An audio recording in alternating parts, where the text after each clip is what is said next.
بسم اللہ الرحمن الرحیم۔ السلام علیکم ورحمۃ اللہ وبرکاتہ۔ آج ہم ایک ایسے بہترین وظیفے کے بارے میں پڑھیں گے جس کے پڑھنے سے اور اس کے اہتمام کرنے سے انشاءاللہ الرحمن زندگی کی حاجتوں اور ضرورتوں کے لیے خصوصی دعا ہے۔ یہ دعا حضرت موسیٰ علیہ السلام کی دعا ہے، جو دعا یہ ہے: رب انی لما انزلت الی من خیر فقیر۔ حضرت عبداللہ بن عباس رضی اللہ تعالیٰ عنہ فرماتے ہیں کہ حضرت موسیٰ علیہ السلام جب مصر سے نکلے تو اس کے پاس کھانے کی کوئی چیز نہ تھی۔ سبزیاں اور درختوں کے پتے کھا کر سفر طے کرتے رہے۔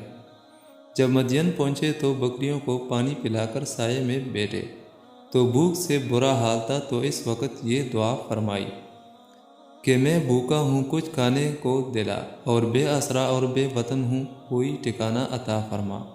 چنانچہ اللہ تعالیٰ نے دعا قبول فرمائی اور سارا بندوبست فرما دیا۔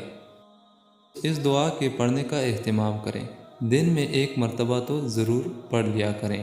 انشاءاللہ زندگی کی حاجتوں اور ضرورتوں کے لیے بہترین دعا ہے۔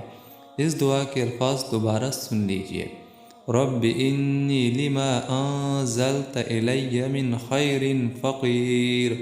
اللہ تعالیٰ اس پہ عمل کرنے کی توفیق نصیب عطا فرمائے۔ آمین ثم آمین۔